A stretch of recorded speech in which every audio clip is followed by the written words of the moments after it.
Je vais donc maintenant donner la parole à Maître Cognard. Juste avant, 2 ou 3 mots de présentation, ou un peu plus de 2 ou 3 mots. André Cognard est maître d'aïkido, maître d'armes et d'aikishin taeso, fondateur de l'académie autonome d'aïkido Kobayashi Hirokazu, détenteur du titre de Hanshi et membre de l'Ordre du Soleil Levant au Japon, certainement d'autres titres, mais je vais aussi, vous me pardonnerez, abréger. La voie que vous suivez, c'est celle du corps. Vous avez débuté très jeune l'apprentissage des arts martiaux, notamment de l'aïkido, et vous n'avez eu de cesse d'en explorer la tradition et les enseignements, au point d'en développer une conception et une pratique originale, convaincu qu'il s'agit là de la voie de sublimation de la violence. L'expression d'art martial a l'allure d'un oxymore. C'est précisément pourtant cette tension paradoxale entre art et martialité qui en fait l'intérêt et le distingue du divertissement et du sport. Il s'agit dans cette tradition d'une spiritualité qui est incarnée, s'efforçant de préciser les conditions d'un apaisement de la violence. C'est ce que le fondateur de l'aïkido, maître Ueshiba, a fort bien exprimé en définissant son art comme un art de la paix, visant à former des guerriers spécifiques. Il allait jusqu'à dire eh bien, que l'aïkido, l'essence même du budo, c'est-à-dire des arts martiaux, c'est l'amour. Vous considérez, parce que vous avez eu pour maître maître Kobayashi Hirokazu, lui-même disciple direct de maître Ueshiba, vous considérez que le corps est émancipateur. Il vous a initié, votre maître vous a initié un langage du corps particulièrement délié, particulièrement subtil, élaboré, si bien que vous avez fait vôtre cette voix du corps et que vous portez sa voix, cette fois-ci VOIX, eh bien, haut et fort, partout où vous le pouvez à travers le monde. Contrairement à la conscience, comme vous aimez à nous le dire bien souvent sur les tatamis, qui peut se berner facilement grâce à des images illusoires ou à des discours babillards, le corps, lui, ne ment pas. Et il témoigne combien la violence est ancrée dans notre être. C'est pourquoi vous soutenez que c'est dans et par le corps que se tient la seule possibilité de se libérer de la violence. Depuis la préhistoire, écrivez-vous, aucun changement. En insistant sur le fait que la violence est inscrite dans notre corps, dans notre conscience et plus profondément dans l'être. Inscription d'abord de la violence dans le corps. Je n'ai relevé qu'une seule citation ici. Les racines de la violence sont dans l'infraverbal. Le corps, dans ses diverses profondeurs, est porteur, vous le concevez comme une sorte de palimpseste, il est porteur d'une triple mémoire, d'une mémoire génétique, épiphylogénétique et somatique.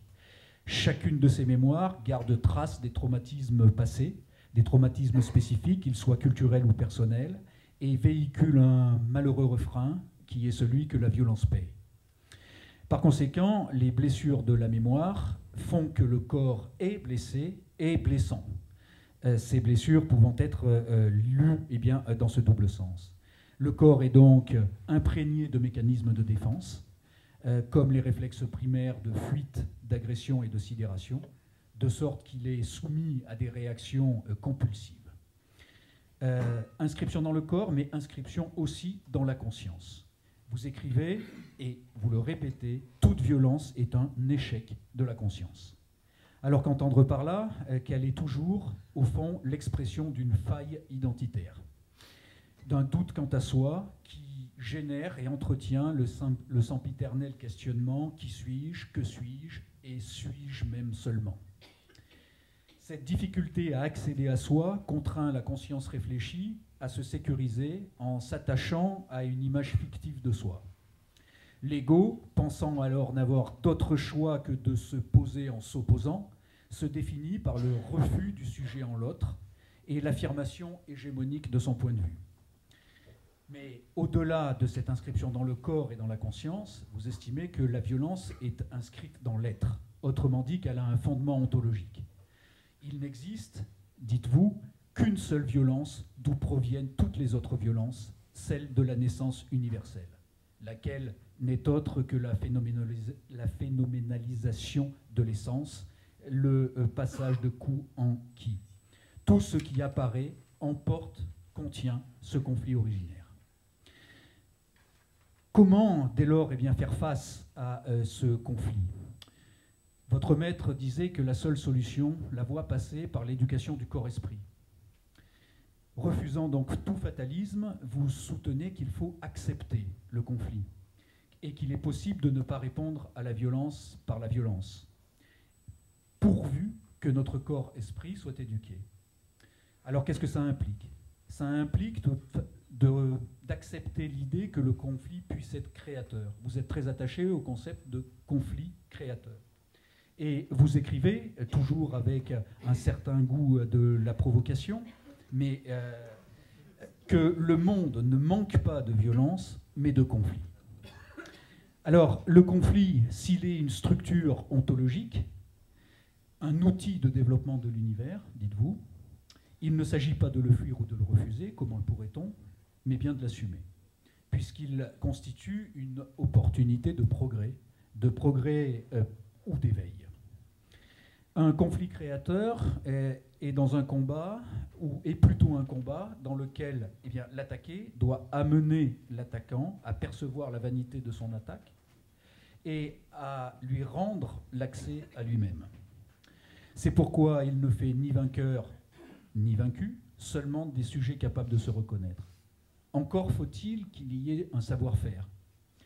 Et l'aïkido de Maître Kobayashi propose, via des mouvements spiralés, des meguli, on ne va pas rentrer dans le détail ici, une gestuelle technique qui est fondée sur la règle de ce que vous appelez les 3 E, esthétique, éthique, efficace. Un geste qui ne respecte pas ces 3 exigences est par définition violent.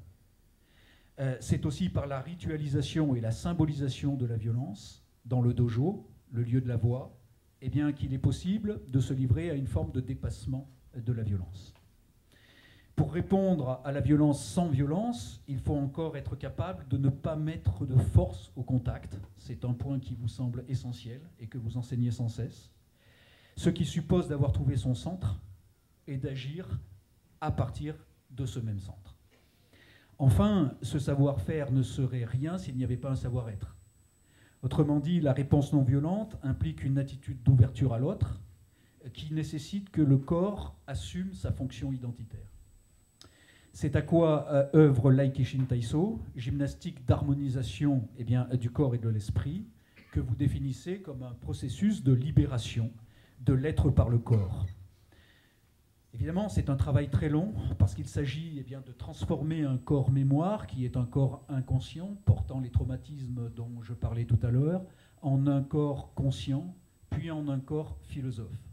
Le corps assumant à la fois cette fonction identitaire et cette émancipation à l'égard de la violence résidant en chacun de nous. Enfin, dans la pratique de l'aïkido, rien n'est plus important pour le pratiquant que d'agir sans intention et d'être en relation harmonieuse, de centre à centre, avec l'adversaire. S'il n'y avait pas cette présence bienveillante, aucune coaction ne serait possible. Si ces conditions sont remplies, alors peut se produire ce que vous appelez l'harmonie efficace. Vous avez d'ailleurs écrit un livre portant ce titre. Harmonie efficace qui donne à penser qu'une voie est possible pour qu'enfin l'harmonie paye plus que la violence. Donc merci aussi à vous, maître, d'avoir accepté cette invitation et cette confrontation avec les professeurs Crépon et Dejour. Et c'est avec grand plaisir que nous vous écoutons. Bien. Ça marche? Oui. Bon, tout d'abord, je vous remercie pour cette introduction et je vais imiter le professeur Dejour en disant que, après ce que vous venez de dire, je n'ai plus rien à faire. Voilà. Alors, contrairement à cet exposé très rationnel et très linéaire, très accessible, moi, je vais vous parler d'une manière un peu débridée, parce que mon propos vient de l'expérience pratique, il vient de l'expérience dans le dojo. Et dans le dojo, ce qui se produit comme ça, de manière un peu soudaine parfois, et on apprend pas à partir d'une logique intellectuel, on n'apprend pas à partir d'une certaine... C'est pas la rationalité qui dirige, ce sont des impulsions, des pulsions, ce sont des moments de rencontre et on est un peu spectateur de ces découvertes. Et donc, j'ai reçu un enseignement oral et physique, c'est-à-dire que dans l'enseignement qui m'était fait, il n'y avait quasiment pas de mots, presque jamais de mots, et il y avait surtout des actions, du ressenti, et puis une habitude qui était de repasser constamment sur les choses pour qu'on s'imprègne, pour que peu à peu, ça rentre dans le corps, et que les réflexes que l'on connaît bien, qui sont les réflexes défensifs, agressifs, avec toute la batterie qui se greffe là-dessus, ces réflexes-là soient peu à peu remplacés par autre chose. Donc, moi, je vais vous parler d'une manière un peu débridée, je vous ai dit, et j'aborderai un peu tous les registres. En particulier, j'ai entendu beaucoup de choses qui relèvent du registre politique. Je m'y risque un peu. Voilà, je ne vais pas avoir une approche très facile pour vous, et je vous demande donc de faire un effort. Notre façon de penser, celle que je propose, est plutôt analogique. C'est-à-dire que je passerai d'un cadre à l'autre, parce que c'est la façon dont nous enseignons. D'accord ? Constamment, nous travaillons sur des changements de cadre de référence, de manière à ce que peu à peu, on construise une conscience analogique. Alors, pour quelle raison je fais ça ? Et pour quelle raison j'y tiens ? Parce que je considère que notre manière de penser, et donc de parler des choses, d'enseigner même, est conditionnée par une langue et une expérience de la parole qui est basée sur l'opposition. Alors j'y reviendrai tout à l'heure, je m'expliquerai de ça, mais bon, je vais vous livrer d'abord quelques idées. Voilà. Tout d'abord, bon, donc le professeur Guillec l'a dit, l'aïkido c'est un art martial dont les principes techniques sont fondés sur des règles éthiques. L'éthique véritablement est au centre de nos préoccupations, et le geste d'aïkido doit être éthique. Ça veut dire qu'il n'est pas question d'avoir un geste qui soit brutal ou qui fasse du mal. Le geste, au contraire, est construit de telle manière qu'il fasse du bien, qu'il libère le corps de l'autre, qu'il lui donne de la mobilité articulaire, etc., qui travaille sur l'harmonisation du tonus musculaire dans le corps. Et c'est vraiment sa fonction, c'est la fonction du geste. Et néanmoins, le geste doit être efficace du point de vue martial. Donc là, on a quelque chose qui, pour le novice, paraît presque impossible, mais qui, éprouvé par des pratiquants, devient compréhensible. Voilà. J'allais dire qu'un bon Nikkyo, pour parler notre jargon, fait du bien, il soigne le foie et il libère les émotions, et il ne fait pas de mal du tout. Pourtant, il permet un contrôle absolu de l'autre. Voilà. Donc c'est vraiment amener un contrôle. C'est une réponse, d'accord, devant la question que l'aïkidoka se posera en permanence, c'est si quelqu'un vient avec l'intention de me tuer, est-ce que je suis capable de lui répondre sans violence ? Et cette question, elle est posée concrètement. Vous savez probablement aussi bien que moi que vous pouvez relativiser la situation psychiquement en disant voilà, c'est un ami qui est là, qui s'entraîne avec moi et qui m'attaque, il ne va pas me tuer, mais le corps ne le peut pas. Et le sabre qui descend sur vous en un dixième de seconde, le corps le prend comme absolument vrai et anticipe déjà les dégâts qu'il pourrait ressentir et donne donc des réflexes. Et parce qu'on anime ces réflexes, parce qu'on les met en jeu, on peut commencer à les contrôler. Donc je suis un défenseur absolu du fait que l'attaque doit être efficace, réelle, d'accord, pas simulée. On n'est pas au théâtre dans un dojo, d'accord. Et néanmoins, la question est bien là. Est-ce que je suis capable d'être efficace sans violence ? Alors,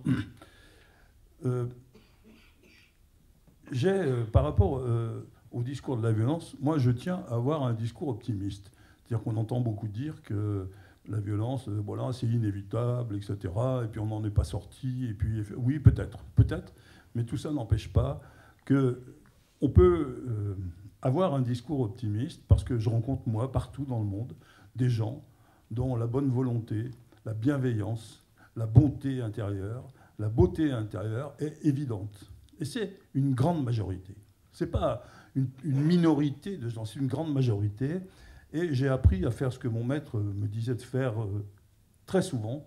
Quand vous regardez vos élèves et quand vous regardez tout autre, essayez de le regarder dans sa perfection. Essayez de regarder là où il est parfait. C'est extrêmement difficile, d'accord, surtout quand c'est un autre qui vous agresse. Et pourtant.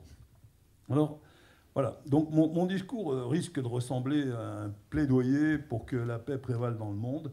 Et je l'assume, c'est ce qu'il est au fond. Okay. Je pense, en tout cas, que ça peut être un outil de réflexion et probablement un moyen de réformer notre société si nous nous y mettons tous. Alors déjà, tous ceux qui sont ici, je pense que vous êtes des gens de bonne volonté. Et donc, ça serait déjà un point de départ.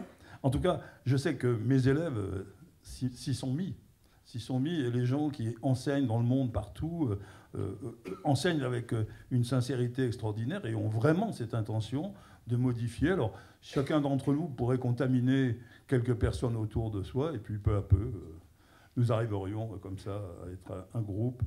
Oui, ça peut sembler naïf au regard des violences auxquelles on assiste alors, sur les champs de bataille, et ça ne manque pas. Et puis aussi, même si cette violence sur les champs de bataille peut nous paraître inaccessible à notre désir de paix, ça ne doit pas nous aveugler et nous inciter à laisser de côté des violences quotidiennes de moindre ampleur, mais qui ne sont pas moins cruelles, si l'on considère qu'aucune souffrance n'est comparable à aucune autre. C'est la violence des individus qui nourrit celle des groupes. On verra aussi, je parlerai tout à l'heure de l'inverse, mais bon. La souffrance d'une seule personne est intolérable et la violence est un principe auquel on risque toujours de consentir, consciemment ou inconsciemment. C'est pourquoi je propose une voie pour s'en libérer. Et là, j'insiste sur le s'en libérer, d'accord, et non pas s'y opposer, d'accord. Pour s'en libérer en agissant là où nous le pouvons. Et si chacun de nous agit là où il le peut, eh bien individuellement, alors même si ça peut sembler dérisoire par rapport à l'immensité de la tâche, au moins là, autour de soi. D'accord ? Autre question que l'aïkidoka doit se poser, et ça résume toute la dimension spirituelle de l'aïkido, et j'insiste là-dessus, il n'y a absolument aucun aspect religieux dans l'aïkido, mais par contre, il y a une dimension spirituelle, et elle se résume en une seule phrase, est-ce que je fais tout le bien que je peux faire ? Alors, bien sûr que je ne renonce pas à trouver des moyens pour appliquer nos stratégies de paix aux entités les plus diverses. Et donc, même quand je me risquerai à quelques remarques à caractère politique ou à résonance politique, je vous prie d'y accorder quand même un peu d'attention. Si on pose un regard sans complaisance sur notre société du XXIe siècle, outre les inégalités frappantes qui sont des réservoirs de violence, on se rend compte que celle-ci est considérée comme normale. Et c'est une chose que moi, je n'accepte pas. Le bilan catastrophique qui en résulte sert à justifier les horreurs du passé, à inhiber des souffrances accumulées pendant des millénaires de violence. Je refuse de participer à cet aveuglement qui nous fait consentir à l'histoire, et je vous prie de le refuser avec moi. En effet, est-il raisonnable de penser que le monde avait besoin du nazisme et de ses horreurs, et que l'Allemagne avait besoin d'être quasi détruite et de voir son peuple humilié et culpabilisé pour parvenir à la fameuse entente du couple franco-allemand? Parce qu'on en arrive là. C'est pourtant ce que l'on sous-entend quand on dit que la violence est inévitable. N'aurions-nous pas pu réussir avant ces monstruosités et sans nourrir la terre avec des cadavres? Est-ce que nous pouvons légitimer le déluge de bombes sur Gaza par l'histoire horrible de la Shoah? Les relents de haine et de peur séculaires qui ont tous les pays à cette époque, ou presque, ont armé les bras des exécuteurs nazis. Est-ce que ça a vraiment changé? Est-ce que cela autorise à armer un bras dont la violence aveugle équivaut à celle reçue par ceux-ci? Pourrait-il exister une justification à l'attaque du Hamas contre Israël en octobre 2023? Que dire de l'invasion de l'Ukraine, un empire en cours de reconstitution après l'effondrement de l'URSS et des idées humanistes qui avaient présidé, qui étaient à l'origine de sa création? Quelle déception, quelle souffrance de se rendre compte que les ancêtres morts pour défendre ces idées humanistes et tenter de les imposer, là commence à aller, ont donné leur vie pour une utopie à laquelle le monde n'était pas prêt. Et cela autorise-t-il encore à armer un bras destructeur sans limite? Est-ce que cela justifie la complicité passive du peuple, des peuples? On peut toujours justifier en parole. On cherche dans l'histoire des uns et des autres, on retrouve des souffrances dans le passé individuel, dans le passé collectif, et puis on en fait une justification. Mais moi, cette justification, je ne veux pas l'entendre, je dis toute violence est intolérable. Impossible de refaire l'histoire sanglante du monde, mais force de constater que chaque fois, c'est la peur d'un peuple qui met en place un tyran, qui l'arme, le laisse agir ou l'aide dans son entreprise dévastatrice. Les responsabilités sont tout autant individuelles que collectives. Pour qu'un individu devienne le fureur, pour ne pas dire la fureur, il fallait bien qu'il y soit prédisposé, mais que le monde aussi y soit prédisposé. Et ainsi de tous les tyrans et des individus complices qui sont les outils que les systèmes mettent en place pour décharger leur peur fondamentale. Je suis en recherche, j'applique un principe qui m'est essentiel, je ne renonce jamais, car je suis convaincu que les forces que nous investissons pour nous apaiser et pacifier notre monde ont des effets positifs sur notre quotidien. Alors, bien sûr, on peut se dire oh, la violence, c'est affreux, et il faut absolument qu'elle disparaisse. Ou bien on peut se dire elle est inévitable, elle est inhérente à la vie, etc. D'accord ? Et ça nous mène où ? Nulle part. Moi, j'ai toujours cherché à comprendre d'où elle venait, d'où vient-elle. Et là, je pose la question à la fois dans l'instant et dans l'histoire, et puis aussi à quoi elle sert. Parce que si elle est aussi communément partagée par toutes les nations du monde et par toutes les périodes de nos histoires, eh bien, elle doit bien servir à quelque chose. Okay. Alors, pour essayer de répondre à ces questions, j'ai observé une chose qui me semble essentielle, dont on a entendu beaucoup parler par le professeur Crépon ou par le professeur Dejour. Chacun d'entre nous a besoin de dire « je ». Je. Je pense, je respire, je vis, je. Mais c'est quoi ce je? Il est où? Il vient d'où? Je, ce n'est pas votre conscience qui peut dire je. Elle a été fabriquée par les autres. On vous a parlé, on s'est adressé à vous, on vous a donné du langage, des mots, on vous a nourri. Et votre conscience est née de l'action des autres. Vous avez été conscientisé par le milieu comme la fougère est élevée par son milieu. Ce n'est pas le corps qui peut dire je. Votre corps, il vient des autres aussi. Il vient d'une multitude. 2 parents, mais alors, qui ont 2 parents, qui ont 2 parents, on remonte à la première femme du monde. Vous êtes sorti d'une matrice qui est sortie d'une matrice, qui est sortie d'une matrice, et je m'arrête là parce que... Et puis, vous avez un patrimoine génétique qui, lui aussi, vous amène au tout début, à la naissance de l'humanité, peut-être même avant.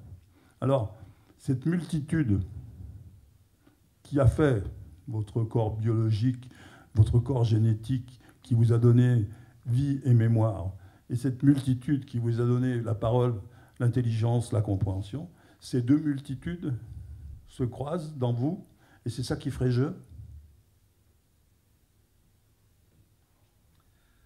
J'en reste à la question pour l'instant. Alors, mes motivations principales, mon combat quotidien, donner à ceux à qui la violence est imposée, des moyens de s'en libérer. Se libérer de celles que l'on subit, mais se libérer aussi de celles que l'on exerce, et ce n'est pas la moindre, et celles dont on est témoin aussi. D'accord ? Dans les arts martiaux, on considère qu'on a un devoir d'assistance à ceux qui sont en difficulté, qui ne peuvent pas eux-mêmes se protéger. La véritable efficacité est dans la compréhension de ce que le conflit est créateur. Denis Guillec m'a précédé sur cette voie, et qu'il impose de combattre ce qui n'implique pas de faire usage de la violence. Peut-être vous allez me voir comme un utopiste. Je réponds que ce sont les rêves qui font avancer le monde. Le rêve est une des nourritures importantes de l'optimisme, et l'optimisme nourrit l'action. Le désir de mettre de jour est en action. Un idéal a toujours l'air d'une utopie, mais n'oublions pas qu'il s'adresse à ce qu'il a de meilleur dans l'humain. Il révèle ce qu'il y a de meilleur dans l'humain. L'idéal est une manière de rêver large qui révèle et sollicite la capacité à être heureux. Voici donc quelques idées qui définissent un paradigme permettant de penser autrement. Autrement que la violence est inévitable, la violence est inhérente à la vie, c'est comme ça, on ne peut rien faire, ou alors on peut dire, on peut s'en plaindre, mais non, penser autrement. Okay. Je mesure la difficulté, hein, parce que violence culture font l'objet d'un consensus général interdisant, au fond, de les questionner réellement. Pourtant, il est impossible d'envisager d'endiguer la violence des individus dans une société qui ne serait pas gouvernée sans violence. Gouverner sans violence. C'est pas dans l'air du temps. Hein. En effet, qu'il soit respecté et libre est le prérequis pour que les individus puissent agir pacifiquement. J'ai conscience qu'un tel discours est particulièrement polémique à un moment où la violence semble devenue la principale modalité d'action de nombreux gouvernements. On n'a pas besoin d'aller outre-Atlantique pour en trouver, ce qui tend à légitimer les autres violences. D'accord ? Quand les gens de pouvoir considèrent la violence comme normale, pourquoi ne pas leur emboîter le pas ?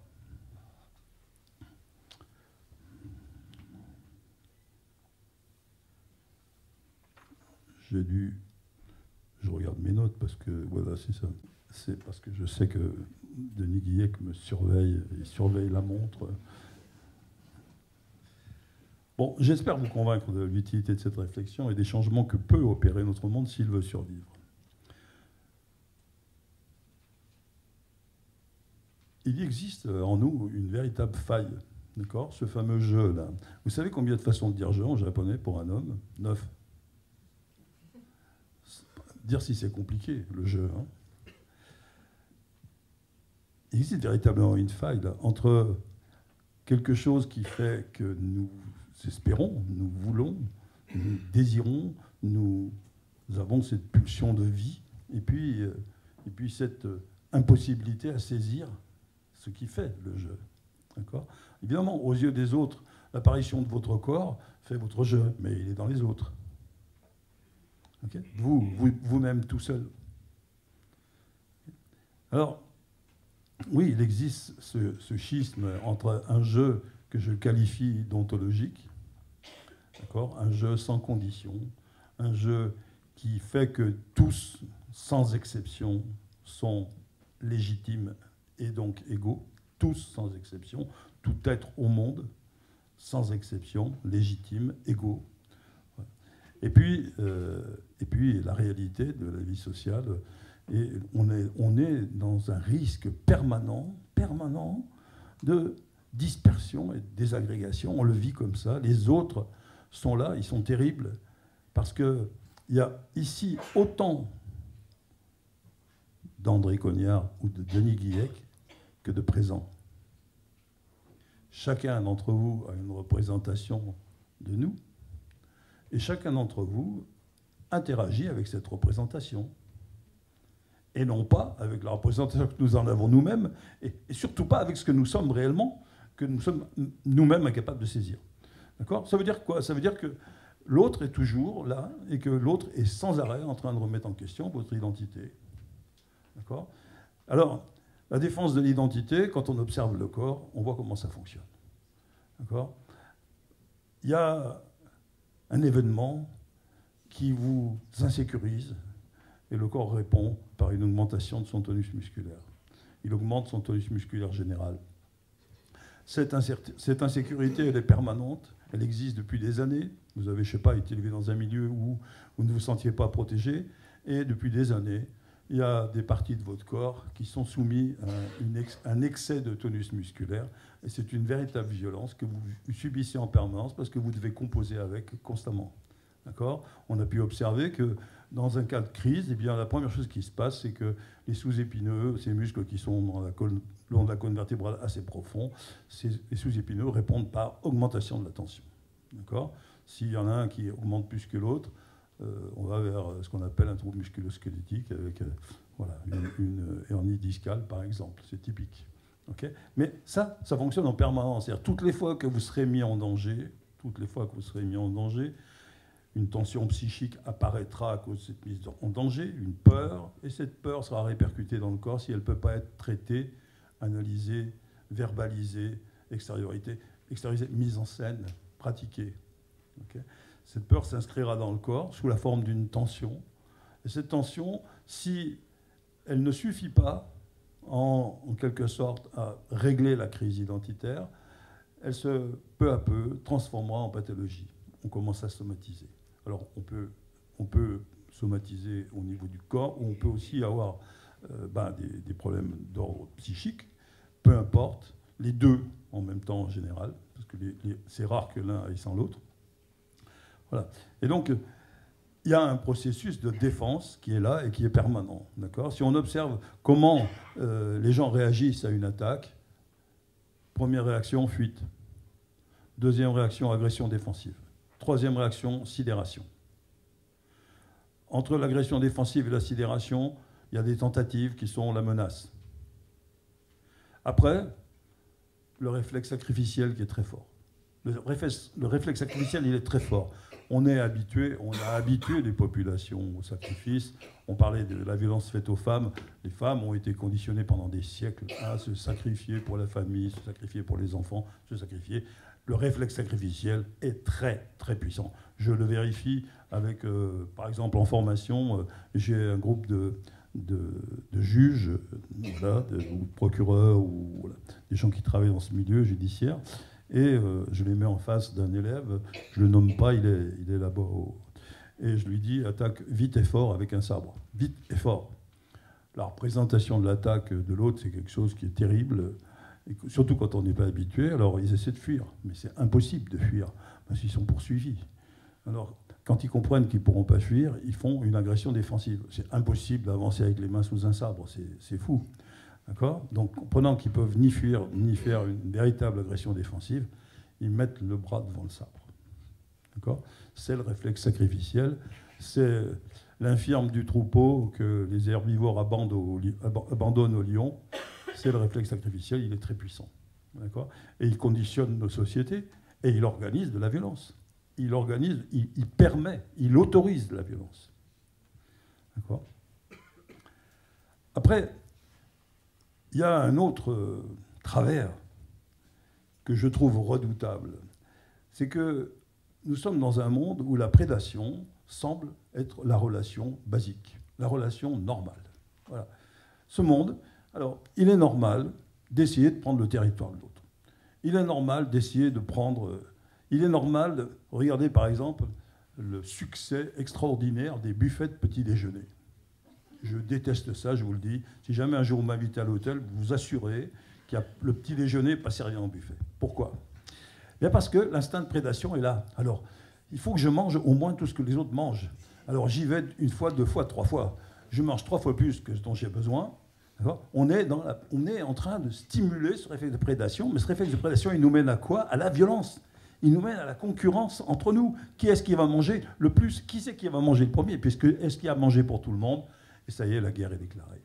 Regardez toutes les guerres auxquelles on assiste, sont des guerres d'occupation de territoires économiques, d'accord ? Conceptuelles aussi, attention. Le conceptuel, il y a quelques remarques tout à l'heure sur l'enfermement dans lequel on peut se retrouver à partir du moment où on pose la question de la violence. Okay ? La prédation, c'est une pathologie qui remonte à l'origine du monde, et il n'y a rien qui a évolué là-dessus depuis. Rien, absolument rien. Okay. Alors, j'entends quelquefois que la violence, j'ai entendu tout à l'heure quelque chose comme ça dans la salle, que la violence pourrait être utile pour se libérer. Alors ça, c'est vraiment du court terme. C'est de la vue à court terme.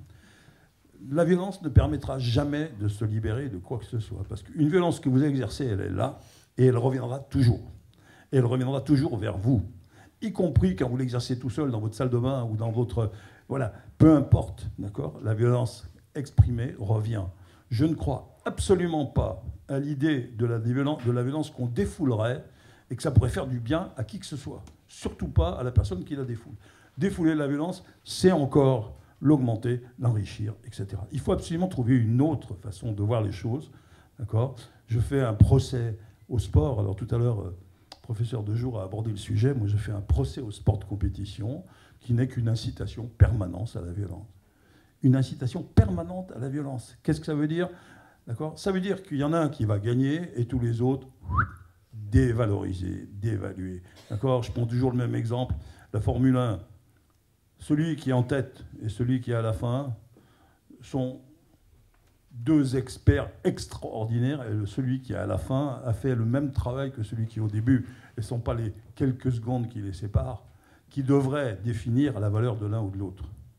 Okay?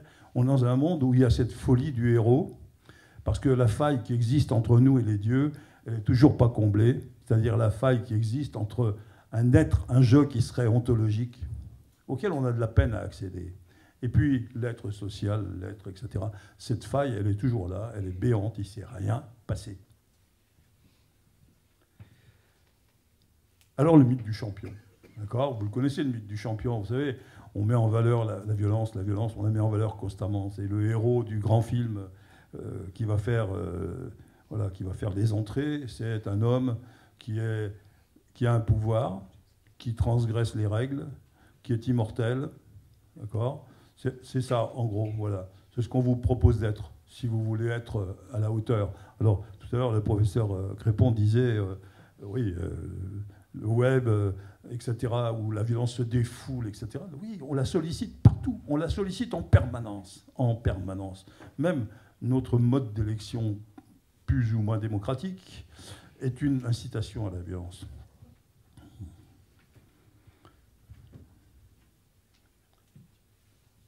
Donc la violence pour se libérer, non. La violence ne se libère de rien. D'ailleurs, regardez par exemple notre fameuse Révolution française de 1789. D'accord ? C'est merveilleux. Le monde entier nous admire pour le massacre qui a eu lieu pendant quelques décennies, là, pour les bains de sang de la terreur, pour les bains de sang même après. Le monde entier nous envie pour ça. Hein. C'était merveilleux, merveilleux. La violence ne libère pas. Elle enferme, elle aliène complètement. Elle revient toujours vers celui qui l'exprime. D'accord ? Maître Kobayashi, je vous signale que sa petite fille est dans la salle. Tiens. La petite fille de Maître Kobayashi est en visite en France en ce moment. Elle s'appelle Nao. Bonjour Nao. Elle est là. Tu lèves la main, Nao. Te agite gulasai. Voilà. Elle est là. C'est la petite fille de Maître Kobayashi. Ouais. Donc, il disait, c'est pas compliqué. Ce que vous faites, c'est là au-dessus de vous. Vous venez de le faire. Le ciel le conserve. Le ciel s'en souvient. Et comme la Terre tourne, vous revenez toujours à cet endroit-là, à un moment ou à un autre. C'est une image. D'accord ? Mais c'est une image qui est très juste. Les violences qu'on fait nous reviennent toujours. Toujours. Et même si c'est pour une bonne cause, il n'y a aucune cause qui peut être gagnée par la violence. Alors, j'aimerais faire entendre quelque chose qui est complexe, qui est que le conflit et la violence sont deux choses très différentes. Tout à l'heure, le professeur Guillet, en introduction, on a parlé. Le conflit, nous le connaissons, je viens d'en parler. C'est cette difficulté que nous avons à dire « je » d'abord, avant tout. D'accord ? Être, exister, je. D'accord ? Est-ce que vous avez besoin de ceux qui sont autour de vous pour poser les limites à votre être ? Ou bien est-ce que vous les posez vous-même ? D'accord ? La question, elle est là. L'enfant qui commence à courir, il attend qu'on lui dise « stop ». Et qu'on l'arrête, d'accord ? La mère a peur, il se met en danger, la mère a peur, le père a peur. Ah, arrête-toi. Ok ? Ah, il perçoit le lien, On lui parle, on s'adresse à lui, il sait qu'il est là. Il a un jeu au départ qui est un jeu spatial. C'est un lieu vers lequel convergent des mots, des yeux, des regards, des paroles. Les choses viennent à lui. Il a un jeu qui est spatial, qui est créé par les autres. Okay ? Et puis dans la vie, ça va comme ça. Et on attend, en tant qu'enfant, que quelqu'un dise non. Et quand on entend non, on vient de sentir une limite. Et si on observe nos comportements, tout à l'heure, le professeur de jour a parlé des pulsions de vie et des pulsions de mort, des pulsions sexuelles, qui est une pulsion de vie, et puis des pulsions de mort. Eh bien, nous avons tous besoin d'être contenus, et nous aspirons à être contenus, et tous besoin de se libérer. Et c'est une ambiguïté qui paraît, je sais pas, elle me semble évidente, d'accord ? Et quand on va s'investir dans une relation, on aura besoin de continuer à être soi pour que la relation existe, et on aura besoin que la relation nous permette d'évoluer, nous permette de nous modifier. Donc, dans l'idée du conflit créateur de Ueshiba Sensei, Ueshiba Moderi Sensei, il y a quelque chose qui me semble extraordinaire et que vous pouvez très bien comprendre. Je suis face à quelqu'un qui a une vision de moi que je ne connais pas. Il me voit d'une manière que je ne connais pas et que je ne connaîtrai jamais. Ils sont des centaines à me voir d'une manière que je ne connais pas et que je ne connaîtrai jamais. Et ça, c'est pour moi un espace dans lequel je vais pouvoir me transformer. Vous comprenez ? Une relation, elle est toujours conflictuelle. Une relation, ce sont deux identités qui entrent en contact. Elles entrent en contact parce qu'elles y sont forcées. Elles y sont forcées parce que la vie les y force. Parce que si vous ne participez pas au changement, si vous ne participez pas à l'évolution du monde, vous disparaîtrez. C'est pas compliqué de savoir quand est-ce que vous allez mourir. C'est quand vous ne pouvez plus rien changer dans votre vie. Plus rien changer dans la vie des autres aussi. Si vous ne participez pas au monde, vous ne pourrez pas évoluer. Et comment voulez-vous évoluer tout seul ? Votre conscience, elle est ce qu'elle contient. Donc si elle pense son changement, elle l'est déjà. Donc elle ne change pas. Le changement, il va s'opérer dans l'autre. C'est dans l'interaction avec l'autre, à condition qu'on accepte une part d'inconnu, que le changement va s'opérer.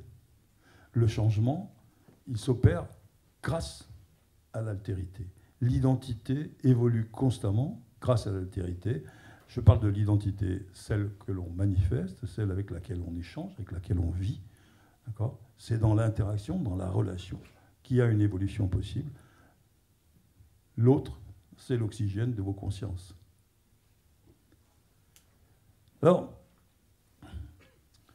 le conflit est créateur. Ça veut dire quoi ? Ça veut dire qu'on peut véritablement, si l'on observe ce qui nous met en conflit, ce qui nous met en opposition, et si on en cherche l'origine, si on applique un principe qui est un principe essentiel dans l'aïkido, celui qui est en face de moi, qui m'attaque, n'est pas mon ennemi. Nous avons un ennemi commun, ce qui nous fait nous combattre. Nous avons en commun un ennemi, ce qui nous fait nous combattre. Et nous comprenons, si nous identifions ce qui nous fait nous combattre, quel est le sens du conflit. D'accord ? Parce que ça nous permet de changer de cadre de référence, de passer dans un autre paradigme dans lequel le conflit n'est pas. Vous me suivez là ? Ouais. C'est vraiment une chose très importante. En aïkido, toujours, vous devez vous positionner. Celui qui m'agresse, d'accord, n'est pas mon ennemi, c'est même pas un adversaire. Nous sommes du même côté parce que nous avons un ennemi commun qui nous fait nous combattre. D'accord ? On a parlé de la violence et de la force. Moi, j'ai une définition par rapport à ça qui me sert beaucoup parce que quand j'ai affaire, par exemple, il m'est arrivé d'avoir affaire à des gardiens de prison, d'avoir affaire à des policiers, et la question de l'usage de la force est permanente. C'est une question qui hante ces milieux-là. D'accord ? Alors, moi, déjà, je prends un exemple. Si vous voulez vraiment comprendre la différence entre la violence et la force, il y en a une qui est radicale. Vous avez un enfant qui court vers un précipice, vous êtes à côté, vous lui dites qu'il ne faut pas, qu'il va tomber, et il continue à courir. Alors vous courez et vous l'arrêtez de force, parce que la violence, c'est de le laisser sauter. Okay ? La force n'est pas la violence, chaque fois qu'elle permet de libérer. Et c'est le seul critère. C'est là qu'on fait la différence entre force et violence. La violence ne libère pas, elle enchaîne. La force libère. Il faut absolument comprendre cette différence parce qu'elle est essentielle. Créer, c'est forcément faire usage de la force. D'accord ? Alors, j'entends pas forcément parler là de la force physique, de la force en général. La force, c'est quoi? C'est une identité stable qui n'a pas peur de s'exprimer, d'accord? Parce que dans son expression, elle sait qu'elle restera elle-même. D'accord? C'est un principe c'est un concept qui est extrêmement intéressant. Nous sommes un système, et c'est un système qui est en tenségrité. Et chacun d'entre nous, dans ce système, agit, et chaque fois que l'un d'entre nous agit, le système tout entier est modifié. D'où mon optimisme par rapport à ce travail contre la violence. D'accord? Mon optimisme, il est là. C'est-à-dire que le système entier répond à l'action d'un seul. Alors, pensez si on est quelques milliers, déjà. Okay? Mais dans ce système, vous pouvez changer. D'accord? Je viens de vous en parler. L'autre est là, et l'autre vous propose des changements. Sa seule présence, le seul fait qu'il soit là, qu'il soit différent, vous permet du changement. D'accord? Alors, on touche à quelque chose qui est l'ipséité. Ça veut dire quoi? Ça veut dire que votre identité, elle est absolument inaliénable. Vous allez changer, et ça sera encore vous. Et plus vous changerez, plus ça sera vous. Si on veut... Alors, bon, ça nous permet d'arriver à cette idée de jeu ontologique d'incéité, c'est-à-dire que le jeu, il est indiscutable. Okay? Évidemment, on est pris dans ce conflit entre apparition et disparition. D'accord? Je redoute ma finitude, parce que ce jeu ontologique, là, celui-là qui est inaliénable, inaccessible, incorruptible, il est incorruptible, il est inaccessible aux autres si vous ne les introduisez pas vous-même. D'accord? Ce jeu-là, si je n'y ai pas accès, si je ne perçois pas, mais ce n'est pas de l'ordre de la réflexion uniquement, c'est simplement avoir accès à soi. Et ce n'est pas simple d'avoir accès à soi. D'accord? Là aussi, tout à l'heure, ça a été évoqué par le professeur de Jour, la question de la sensibilité. Dans les arts martiaux, on dit Shingan. Ça veut dire quoi? Ça veut dire qu'on doit faire l'union entre ce niveau où l'on pense et le niveau où l'on ressent. Shingan, quand les deux sont unis, on constate, on se réveille, on constate sa présence au monde. Et avec sa présence au monde, avec le constat de sa présence au monde, on comprend que tous les êtres sont légitimes. Vous me suivez là? Ouais, ça va peut-être un peu vite, non? Hein? Non, je harangue, hein? Hein? Ben oui, il le faut. C'est comme ça. Bon. Alors, la violence, c'est un aveu de faiblesse. La violence, c'est un échec politique. La violence, c'est un échec de l'art. Et la violence, c'est un échec de la pensée, un échec de la conscience.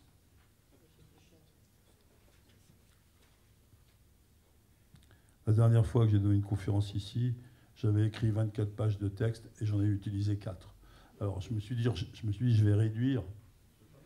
Mais je vois que ça va être encore... il faut que j'aille à la conclusion, c'est ça? Presque. Combien de temps me donnez-vous? 3 minutes 38. C'est violent.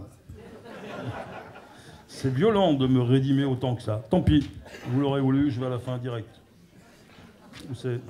Je pourrais vous en parler pendant des heures, je pourrais vous livrer quelques idées, mais bon, tant pis. Hein. Voilà. Je passe, je fais comme le professeur de Jour. Je passe. Voilà quelques idées importantes. Comment j'avais écrit un guide du conflit non violent que je distribuais dans les entreprises, justement, ou dans les écoles de commerce, etc., pour parler du management sans violence. Et donc, ce guide sans violence, je l'ai adapté. Voilà. Comment combattre et remporter une victoire sans violence? Parce qu'il est bien question de combattre, il n'est pas question de passivité. On ne tend pas l'autre joue. C'est pas mon adversaire supposé n'est pas d'accord avec moi, je m'assois devant son train et je lui dis écrase-moi ou prends la même position que moi. C'est violent comme il n'est pas permis. Mais alors, première chose qui nous est dit, ne jamais mettre de force au contact, ça a été évoqué tout à l'heure, de manière à ne jamais réagir. Ne jamais réagir, c'est vraiment essentiel. Si vous êtes agressé et que vous réagissez, ça veut dire que vous avez adopté d'emblée le principe de la violence et vous avez accepté le fait qu'on vous ait attaqué. Donc vous avez donné la main à celui qui vous agresse, c'est lui qui maîtrise l'espace-temps de l'action, de la relation. Vous êtes déjà vaincu. Avant d'avoir commencé, vous êtes déjà vaincu. Quand on met de la force au contact, et on le sait nous quand on fait des saisies, etc., on ne perçoit plus que soi, on ne perçoit plus l'autre du tout. Plus l'autre du tout, et c'est là que la violence se déchaîne. On n'a plus aucune empathie, c'est là que la violence se déchaîne. Ensuite, alors, vous avez sûrement entendu dire, par des gens très mal informés, l'aïkido est une technique de self-défense. En aïkido, on ne fait que défendre. Et ben voilà, vous êtes tombé sur quelqu'un qui n'y connaît absolument rien, qui n'a rien compris du tout. En aïkido, on ne défend jamais. Alors vous allez me dire, alors, si je suis agressé, qu'est-ce que je fais? Eh bien, en aïkido, on adresse une action à l'autre, d'accord, qui est destinée à son centre, au sens matériel, au sens physique, au sens du centre du corps, mais qui est aussi destinée à son esprit et à son âme. Maître Kobayashi disait toujours, quand l'autre vous touche, son cœur, kokoro, son cœur doit changer. Il disait aussi, notre échange, c'est une âme et une âme. Ce sont deux âmes qui se relient. D'accord ? Ne jamais défendre, ça correspond exactement à ça. Je vais créer un lien qui est un lien qui est au-delà, par-dessus, un lien qui introduit un autre cadre de référence. C'est-à-dire que je ne vais pas entrer dans l'action que l'autre m'impose, je vais en créer une autre à laquelle il va s'associer. Et il va s'y associer. Pourquoi ? Parce que quand je vais faire ça, il se percevra encore plus et encore mieux. Et les gens vous agressent généralement quand ils perdent le contact avec eux-mêmes. C'est précisément ça le problème qui déclenche la violence. C'est la difficulté d'accéder à soi. Alors, le geste d'aïkido, il va donner à l'autre une espèce de pouvoir comme ça, de se percevoir plus, de se comprendre mieux. Okay ? Et on espère, et là je dis bien on espère, parce que je mesure les limites de nos capacités, qu'il va renoncer à la violence. Okay ? Ensuite, une chose importante, ne jamais attaquer l'arme de l'autre et ne jamais attaquer ses moyens. Parce que c'est une façon, encore une fois, de le réprouver, une façon de le rejeter. Ne jamais attaquer ses armes, ne jamais attaquer ses moyens. Dans une conversation animée, n'attaquez jamais les arguments de l'autre, ça ne sert à rien, d'accord ? Ça ne sert à rien qu'à les renforcer. De toute manière, tout ce à quoi on s'oppose se renforce. Ensuite, autre outil important, toujours mettre des limites à soi-même, les mettre soi-même. C'est-à-dire qu'en Aikido, on n'a pas l'intention d'emporter la victoire par n'importe quel moyen. Tout à l'heure, vous avez entendu, éthique, esthétique, efficace. D'accord ? Ça veut dire quoi ? Ça veut dire, je ne veux pas agir n'importe comment, et je n'ai aucune intention de me soumettre à la violence, mais je n'ai pas non plus l'intention de me soumettre à la mienne. Ça veut dire que je m'interdis de répondre violemment à l'attaque. D'accord ? Je mets des limites à mon action, de manière à mettre des limites à ce que je suis. Okay ? Dans toute relation, il est extrêmement important de ménager de la place pour l'autre. D'accord ? Quand on travaille en Aikido et qu'on sait faire, on projette quelqu'un dans un espace, mais cet espace, on le lui a fait percevoir avant de l'envoyer là. Sinon, il ne peut pas y aller. D'accord ? Sinon, il y a violence. D'accord ? C'est très important. Alors, on témoigne de la reconnaissance à celui qui nous attaque, en ne s'opposant pas. De la reconnaissance au sens propre. Ça veut dire, je ne te méprise pas, je ne te rejette pas, je ne te condamne pas parce que tu m'agresses. Je reconnais ce besoin que tu as à ce moment-là d'établir un contact avec moi par la violence pour que je te serve à te représenter à nouveau. Vous comprenez ? En général, on est attaqué par des gens qui nous voient d'une manière qu'on ne connaît absolument pas. On ne sait absolument pas, d'accord ? Alors, c'est vraiment... Donc, je dis témoigner de la reconnaissance. Au Japon, autrefois, c'est exactement le contraire de ce qu'on voit aujourd'hui. Hein. Quand vous voyez ces combats de MMA où il y en a un qui insulte l'autre, qui le traite de tous les noms, etc., c'est épouvantable. C'est exactement... Gagner contre un minable, quelqu'un dont vous avez dit celui-là, il ne vaut rien, il est faible, etc. Gagner contre un minable, vous dites, c'est glorieux ? Non. Le samouraï, autrefois, quand il allait en duel, il faisait l'éloge de son adversaire futur. Il faisait son éloge, il écrivait des poèmes pour lui, pour le glorifier. Et comme ça, s'il mourait, il mourrait de la main de quelqu'un de haut. Et s'il gagnait, il gagnait contre quelqu'un de haut. D'accord? Et c'est important. Alors, j'en suis arrivé à un point où je dis, voilà, il y a une maxime dans notre école à laquelle je tiens beaucoup et que voilà.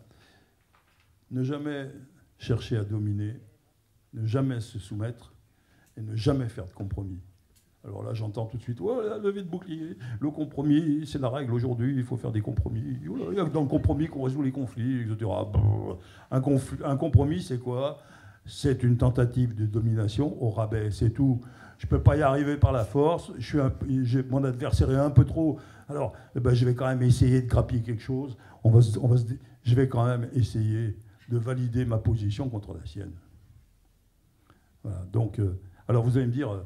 Mais alors, qu'est-ce qui me reste? Parce que quand je dis ça, la plupart du temps, les gens disent, mais il reste quoi? Ni domination, ni soumission, ni compromis. Il reste quoi? Il reste l'harmonie, il reste l'empathie, il reste vivre ensemble, il reste écouter la palpitation commune de la chair. Parce que là, en ce moment, il y a des milliards de cœurs humains et des milliards de cœurs animaux qui battent ensemble dans le monde, tous ensemble. Et il y a un corps commun. Votre corps s'est produit par division cellulaire. Une cellule s'est divisée, voilà. Et cette multitude-là, c'est exactement ce qui se passe. Le corps humain, c'est un corps. Et quand vous blessez un homme, vous vous blessez avec, vous blessez vos enfants, vous blessez vos frères. Le corps humain, c'est un seul. Et si vous écoutez la palpitation de la chair, et c'est ce qu'on fait en Aïkido, parce qu'on prend, on touche, on fait, d'accord? Plus que, vous n'avez pas idée, combien de fois dans votre vie vous manipulez le corps de quelqu'un? On prend nos enfants dans les bras, un peu, et quand on les manipule bien, ça se sent, parce qu'après nous, on observe les chaînes psychomotrices, et on voit quand ils ont été mal manipulés, okay, ou quand il y a eu trop de tension. Ouais. On embrasse un ami, on serre une main.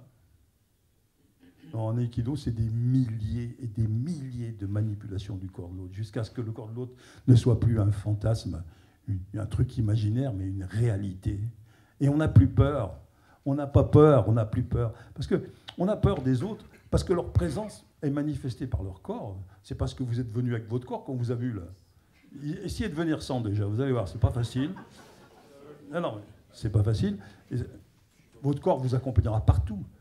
Mais c'est la présence de l'autre qui peut induire cette peur qui mène à l'agressivité, qui mène à la violence. D'accord? Alors c'est vraiment important d'entrer dans cette phase où on perçoit cette palpitation commune de la chair et où on sait qu'on peut partager une conscience parce que l'information qui est dans mon corps et dans le corps des autres, elle est dans le corps de tous. Elle est partout, cette information. Et cette information commune, d'accord? C'est ce qui me fait dire. Alors là, je vais vous faire un petit... C'est la conclusion absolue, là, hein, d'accord? Je ne vais pas plus loin, je sais qui. Okay. En Aïkido, on amène quelqu'un à une chute, on le prend comme ça, bon, on fait un geste. Non, bon, la première chose dans le geste, c'est de brouiller ses perceptions. Donc, il perçoit il s'est lancé dans une attaque et il a mesuré une distance et il met toute la force qu'il peut, toute la vitesse qu'il peut pour atteindre. Et donc, il a une conception de l'espace-temps de la relation, et cette conception va être totalement modifiée à la seconde même où il commence son action. Et donc, il va passer par une espèce d'état de désorientation spatio-temporelle.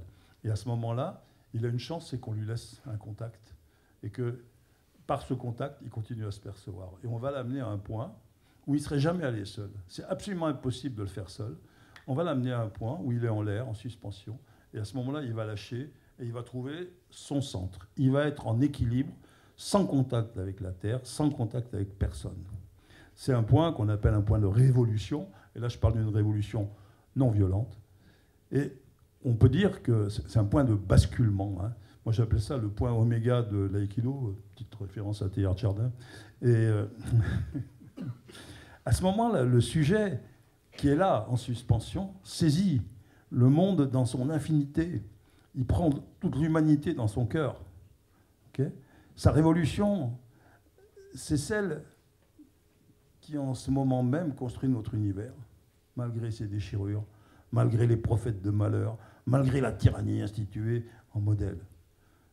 Alors je conclus en disant, nous devons tous apprendre à voler comme volent les montagnes, comme volent les dieux, sans jamais nous prendre pour eux. Ainsi nous nous échapperons du labyrinthe dans lequel l'accumulation des violences nous a enfermés. Voilà.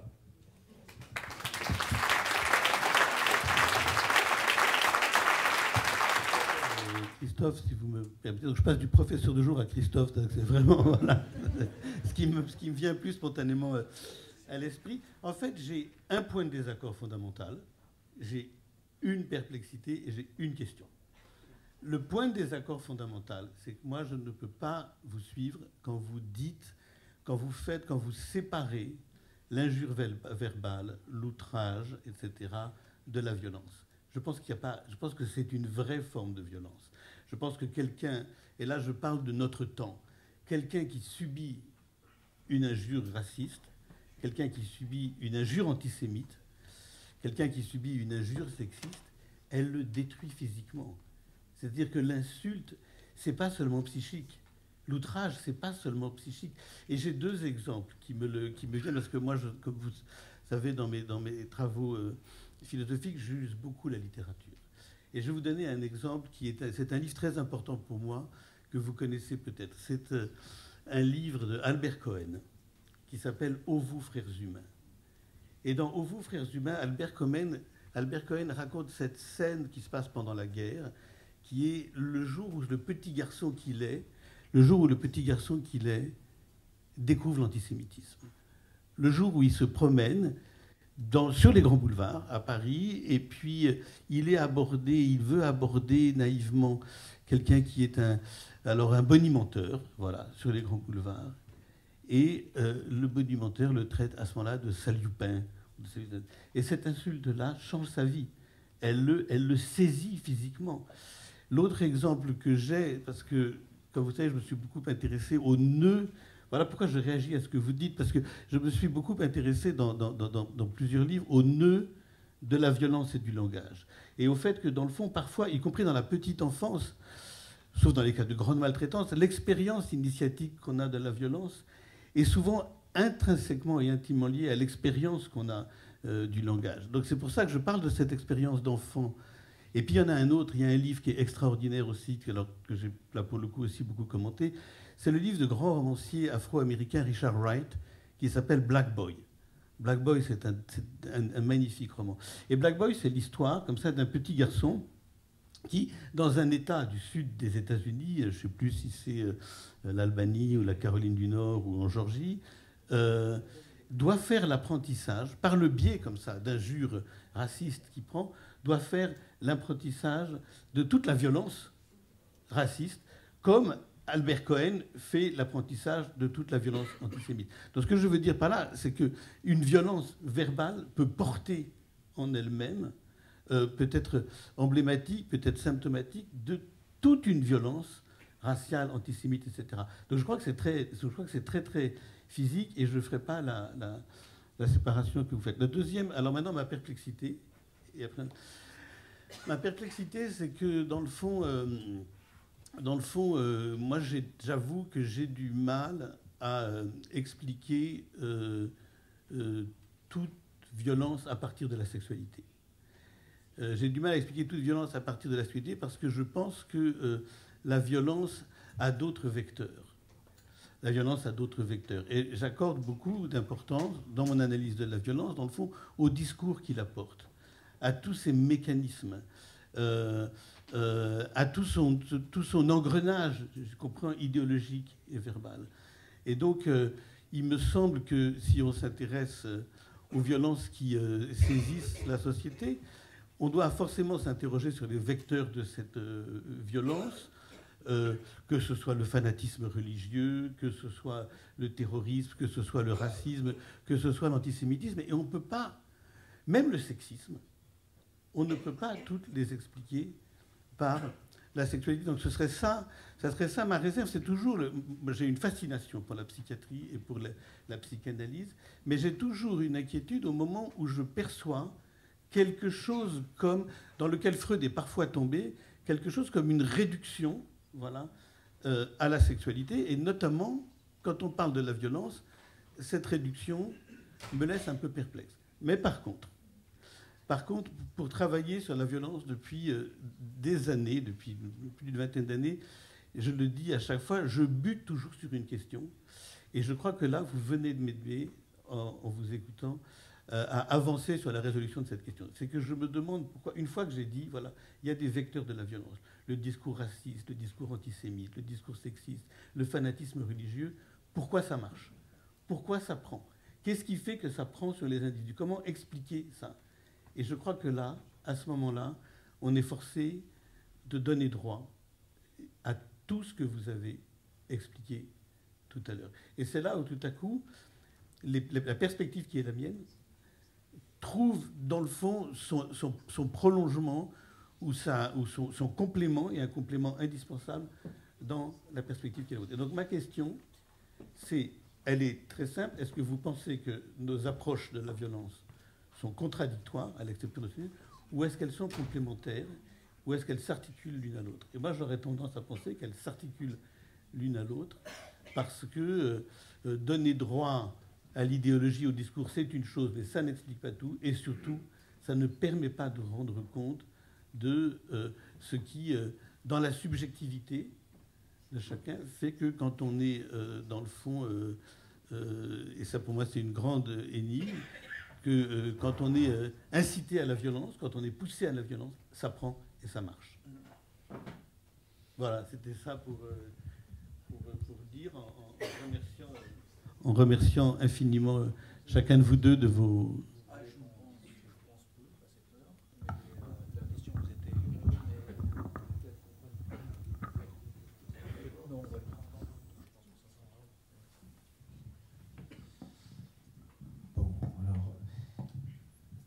Questions importantes et donc ça mériterait des développements, mais on n'a pas le temps, donc il faut faire de façon très résumée.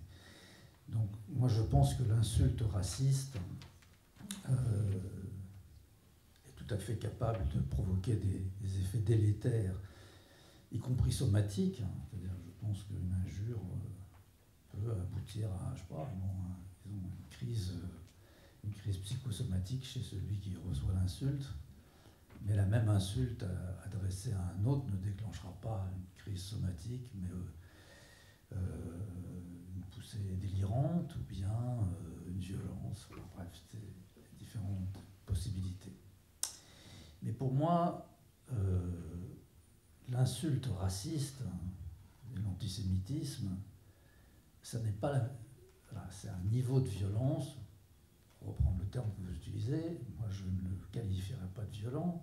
C'est très différent de la torture qui est exercée par le nazi, le SS, sur l'homme ou la femme qui est dans un camp de concentration. C'est pas la même chose que de le foutre dans le four crématoire. Et là, il y a une différence monstrueuse. L'insulte, c'est une insulte. Ça n'a rien à voir, pour moi, rien. C'est radicalement différent de la violence exercée sur le corps de quelqu'un par la force. Alors la force, entendu, pas dans le sens que utilisait Maître Cognard. Bon, donc là, il y a un désaccord. Désaccord sur ce que nous essayons d'étudier. Donc vous étudiez. Ça ne veut pas dire que vous avez tort, ça veut dire que vous étudiez quelque chose qui n'est pas la même entité que celle que j'étudie. Bon. Alors après, sur le deuxième point du réductionnisme psychologisant ou psychologique, disons le psychologisme, sur la façon de penser que toute l'origine de la violence serait toujours dans la pulsion sexuelle. Alors vous avez compris que je ne pense pas que ce soit que la pulsion sexuelle, c'est un des volets, mais il y en a un autre qui n'est pas le sexuel. Donc là, je me différencie un peu de Freud, c'est l'inconscient romancial, lequel n'est pas sexuel précisément. Et ce qui est le plus compliqué, le plus difficile et le plus redoutable du point de vue de la prévention, du point de vue du traitement, c'est ce deuxième inconscient qui est très difficile à manier. dont je pense qu'en tout cas en psychanalyse on a du mal à le manier. Je pense qu'on attaque plus directement cette question dans les techniques du corps qui sont discutées aujourd'hui. Et donc, je pense que votre perplexité, elle vient du fait que, d'une certaine façon, en posant la question comme ça, vous la posez mal, alors que vous la posez bien dans ce que vous appelez la perplexité. C'est-à-dire, moi, je ne considère pas, donc c'est un point important de précision, je ne pense pas que l'origine de la violence soit dans la pulsion sexuelle ou dans l'inconscient amential. Moi, j'ai jamais dit ça. Je dis que c'est un potentiel qui existe. C'est un potentiel qui existe chez chaque humain. Alors maintenant, les conditions qui vont faire que ça sort ou que ça ne sort pas, sous la forme violente, ou au contraire, ça peut être surmonté par la domestication de la pulsion, ou par les différentes formes de domestication qui passent par les techniques du corps, l'exaltation de la violence, l'appel au meurtre, l'appel à la dénonciation d'un ennemi commun, ce sont des conditions qui permettent, qui en tout cas dans un certain nombre de cas facilitent beaucoup l'usage de la violence, blanchissent l'usage de la violence amentiale de tous ces gens, la masse a le droit. Donc, moi, je ne fais pas une étiologie de la violence. Je ne pense pas qu'il y a une... Ou alors, il faut rediscuter le terme d'étiologie. L'étiologie, en principe, c'est la recherche de la cause de la maladie. En l'occurrence, ça pourrait être l'étiologie de la violence, étudier et remonter jusqu'à la cause de la violence. Moi, je ne crois pas que ce soit possible d'établir la cause de la violence. Je ne serais pas seulement dans le débat entre définir la violence à partir de ses causes ou le définir à partir de ses effets, ce qui est tout à fait légitime. Je ne crois pas qu'on puisse savoir la cause de la violence. Je pense que on peut toujours remonter plus loin et que donc il n'y a pas... Non. Donc je reprendrai ce que Anne Fagot-Largeau a étudié à propos de la cause de la mort, par exemple. On ne peut jamais déterminer quelle est la cause de la mort, donc elle substitue à ça un chemin causal. Alors moi je suis dans le chemin causal, c'est-à-dire qu'à ce moment-là je réduis l'étiologie à la recherche du chemin causal, dans lequel il y a des chaînons intermédiaires, dont effectivement le fait qu'il y a une exaltation de la violence de masse, par exemple, ou bien autre chose, c'est pas seulement l'exaltation, c'est dans le contexte actuel, par exemple dans le monde du travail, l'objectif principal c'est de casser la coopération entre les gens. Donc de casser le lien entre les personnes, oui, ce qui vous intéresse, oui, forcément, parce que ça c'est vraiment un des deux volets par lesquels vous définissez la violence. On casse les liens entre les gens, c'est la phrase de Thatcher, « There is no thing as a society », il n'y a pas de société, il n'y a que des individus responsables. Et donc, tout le nouveau management vise à casser les liens entre les gens et à les mettre tous en rivalité les uns avec les autres. Et ils ont réussi à le faire récemment grâce à l'évaluation individualisée des performances, qui est un procédé extrêmement puissant. Bon. Et donc, pour casser les liens entre les gens, et dans ces conditions-là, là évidemment, la violence, les gens à ce moment-là ne fonctionnent et n'établissent pas de vrais liens entre eux. Et quand ils se mettent ensemble, ça fait une masse. C'est-à-dire justement, il n'y a pas de lien, puisque le vrai lien, c'est la formation de règles de travail, de règles de coopération, de règles de vivre ensemble. Et là, il n'y a pas de règles. Et quand une masse, c'est un ensemble d'individus qui se réunissent sans règles, sans véritable relation. C'est pour ça qu'elles sont très dangereuses. C'est-à-dire qu'elles sont gouvernées à ce moment-là par des mots d'ordre, c'est-à-dire des choses qui ne sont pas de la pensée. Donc je suis assez d'accord avec vous sur le fait que, quand à la fin vous dites qu'il y a des conditions de la violence, des conditions d'expression de la violence, en particulier la violence de masse, mais ce ne sont pas du tout les mêmes conditions quand c'est dans la violence familiale ou quand c'est dans l'inceste que vous avez aussi pas mal étudié, ou dans les viols entre les adultes et les enfants. Et donc le chemin causal, il n'est pas le même quand il s'agit de la violence de masse, de la violence politique ou de la violence intrafamiliale. On est bien d'accord. Oui. Donc je suis assez d'accord avec vous. Mais pour moi, la violence que j'étudie et qui rentre dans cette catégorie de préoccupation, c'est quand même la violence quand il y a un exercice de la contrainte par corps. D'accord. Alors, d'abord, vous avez noté que je ne parle jamais de cause de la violence. En tout cas, certainement pas au singulier. Ça, je suis d'accord avec vous que la cause de la violence au singulier, c'est justement l'énigme. Pour moi, c'est quelque chose que ça, je ne sais pas analyser. Et je ne parle même pas des causes au pluriel, je passe des vecteurs. Le théorie, c'est les vecteurs et les facteurs. C'est-à-dire, c'est ce qui la porte, c'est ce qui la rend possible, c'est ce qui la déclenche. Mais c'est justement une toute autre chose. C'est pour substituer, pour échapper à l'alternance de concepts entre cause et effet, que je choisis d'opposer autre chose, les effets et les vecteurs. Et puis quand même, vous allez dire que j'insiste et que je suis têtu, c'est vrai, mais puisque vous parlez de la torture, il se trouve qu'en ce moment, je suis en train beaucoup de travailler sur la torture et que j'ai relu beaucoup de textes à propos de la torture en Algérie. Et notamment des textes que vous connaissez sans doute, La Gangrène, qui sont cet recueil de témoignages paru pendant la guerre, et puis évidemment aussi le livre très célèbre de Henri Allègre, La Question. Et j'ai été frappé de voir dans La Question, dans le récit qu'il fait de la torture. Bien sûr, il y a des tortures physiques. Bien sûr, ce sont essentiellement des tortures physiques.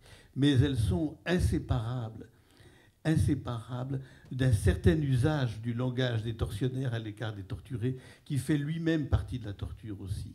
C'est-à-dire qu'il y a une façon de s'adresser de s'adresser à celui qu'on torture qui est partie prenante de la torture. Donc ce qui est très évidemment que quand on est je comprends très bien et je serai le premier à dire qu'il ne faut pas tout mettre sur le même plan et je suis moi aussi très très attentif à tous les usages illégitimes du concept de violence. C'est pour ça que j'ai écrit les 7 leçons sur les violences. C'est pour qu'on n'appelle pas tout et n'importe quoi violence. Mais en même temps, je maintiens que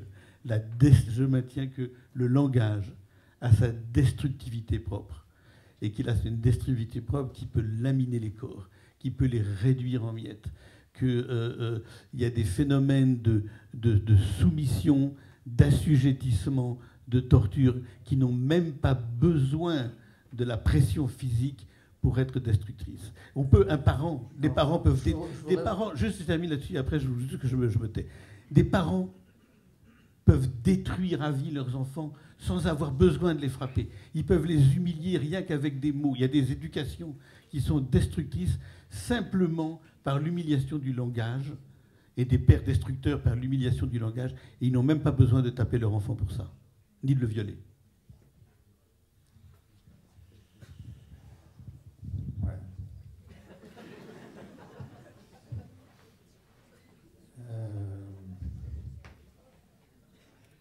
Je suis évidemment d'accord avec les...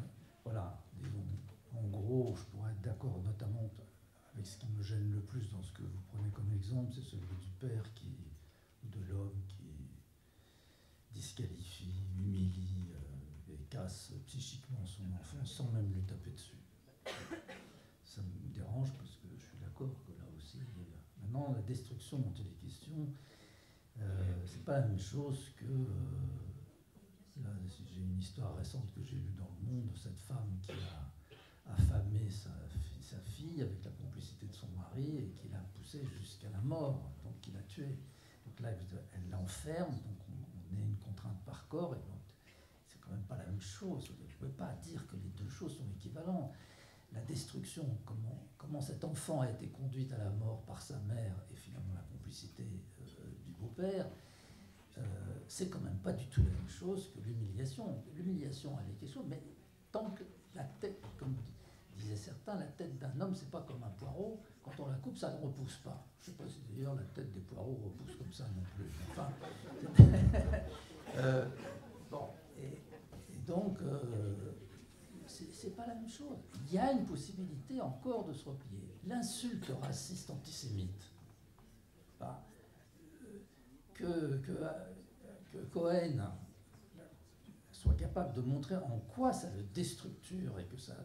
Oui, lui, oui. Mais moi, on m'a insulté comme Youpin. J'ai découvert ce que c'était que l'insulte antisémite. Parce que j'ai une gueule de Youpin, c'est comme ça. Bon. Oui, comment je le sais? Parce que les autres m'ont dénoncé comme youpin dans le lycée quand j'étais enfant. J'avais une gueule de youpin. C'était le 16e arrondissement à Paris. Bon. Y compris dans mon immeuble. Donc si vous voulez, mais j'en suis pas mort. Hein. Pas du tout la même chose. Ah bah oui, mais mes autres... les autres de ma famille qui sont partis à Auschwitz, c'est pas la même chose. Il y a une différence absolument irréductible pour moi. C'est pas pour dire que vous avez tort, puisque vous avez tout à fait la possibilité de définir le concept de violence et de définir un objet de recherche. Et je vous suis, je vous lis d'ailleurs, j'ai lu un certain nombre de livres de vous, j'en ai même encore un que je suis en train de lire qui se trouve être... Bon, je suis à la 6e leçon que j'ai finie, mais je n'ai pas encore lu la 7e, mais sinon j'ai presque tout lu. Je ne l'ai pas sorti dans le train pour pas faire lèche-cul comme ça, et qui me dit le livre de l'autre. Mais en fait, il est dans mon cartable. Bon, voilà. Voilà, donc... voilà, vous avez une extension du concept de violence qui est différente. Alors, est-ce que je peux poser une question maintenant? Oui. Est-ce que Maître, vous voulez nous dire votre position sur la conception de l'insulte? Dans quelle mesure est-ce que vous considérez que c'est une violence? Est-ce qu'il y a une frontière nette pour vous allez m'obliger à contredire le professeur Crépon. Moi, je suis à la recherche de la cause de la violence, parce que je me dis que c'est en allant chercher cette cause qu'on peut peut-être agir. Et la conclusion à laquelle j'arrive, c'est qu'il y a toujours violence quand il y a un déni d'identité. Ce déni, il peut être le fait des autres ou de soi-même. Mais à partir du moment, je prends comme exemple, je le prends constamment parce que ça révolte la plupart des gens, et j'aime bien, je dis, tant qu'on voudra imposer aux Basques d'être français ou espagnol, on aura des attentats. Parce que c'est une identité, c'est une identité, être basque, c'est un peuple, et ce que le monde a créé, parce qu'on peut dire, enfin, c'est une image quand je dis ce que le monde a créé, ce que le monde a créé, on ne doit pas le détruire. On ne doit pas faire du même avec ce qui est différent, et on ne doit pas diviser ce qui est un. Alors, quand on veut imposer aux Basques de renoncer à leur identité basque, entre guillemets, hein, même si c'est au niveau symbolique, au niveau politique, eh bien, automatiquement, on fait un déni d'identité et donc on a de la violence. C'est la même chose, toutes les fois qu'il y aura violence, on cherchera et on trouvera un déni d'identité. Alors l'insulte, c'est une manière d'aller frapper l'autre à l'intérieur de sa tête et de démolir la représentation qu'il a de lui-même. C'est une manière de porter atteinte directement à la représentation qu'il a de lui-même. C'est-à-dire, toi, tu es... Voilà. Alors, en général, c'est fait par des gens qui ont une très mauvaise représentation d'eux-mêmes et qui le projettent. D'accord ? Mais ça répond à quelque chose qui, pour moi, est essentiel, au sens même propre du mot essentiel. Nous ne savons pas... on parle beaucoup de la peur de la mort et on lui attribue beaucoup de conséquences négatives. Mais moi, je dis, vous ne savez pas combien de fois vous avez raté votre conception. Pour qu'il y ait une conception, il faut 2 parents et une âme qui s'incarne. Et vous ne savez pas combien de fois ça a foiré. Vous n'en avez aucune idée. Et on a beaucoup plus peur de ne pas être capable de se concevoir, de se reconcevoir, que de mourir. Parce que la mort, finalement, on n'en sait pas grand-chose. Chaque fois qu'on va prendre la parole, chaque fois qu'on va agir, on va se représenter dans cette parole, dans cette action, dans ce travail, on va se représenter à travers, parce que chaque fois, on se reconçoit. C'est une nécessité primordiale. On a cette obligation pour pouvoir dire « je ». Donc quand quelqu'un vous dit « non, tu n'es pas », et même si c'est implicite, et même si c'est une atteinte partielle à notre représentation de nous-mêmes, instantanément, ça déclenche de la violence. C'est comme ça. Il faut absolument différencier ces nécessités primordiales qui nous imposent de nous représenter tant que nous n'avons pas accès à ce que j'ai appelé tout à l'heure le jeu ontologique, c'est-à-dire la simple présence au monde suffit. D'accord ? C'est ce qu'on appelle le mushin, à savoir une conscience sans pensée, et non pas, tout à l'heure j'ai entendu un inconscient sans pensée. Pour moi, c'est complètement différent. Une conscience sans pensée. Quand on fait zazen ou quand on fait une expérience de méditation longue, on arrive à un moment où, bon, d'abord, au début, il y a des pensées qui tournent, hein, et puis elles se réduisent. Il n'y en a plus que 3 ou 4 ou 5, et puis encore, elles se réduisent. Et parfois, quand tout va bien, on fait l'expérience de ne pas avoir pensé pendant un certain temps. Alors, ce temps-là, on en prend la mesure après. Ça peut être 1 minute, 5 minutes même, des fois, où on n'a pas pensé. Et on fait l'expérience d'avoir survécu au fait de ne pas avoir pensé. Et ça, c'est une expérience extraordinaire. Parce que jusque-là, on ne s'était pas rendu compte à quel point on avait besoin en permanence. Quand je pose la question, j'ai fait ça un jour dans un groupe à Paris, c'était un groupe d'artistes, tous artistes. Alors je dis, combien de temps êtes-vous capable de rester sans penser? Et alors là, il y en a qui me disent, bah, moi, plusieurs minutes. Je sais qu'ils n'ont jamais fait, non, je sais qu'ils n'ont jamais fait la moindre méditation, ils n'ont jamais fait l'expérience, d'accord? Mais ça nous montre à quel point il y a une croyance dans ça. Enfin, non, quand on reste 1 seconde sans penser, c'est déjà miraculeux.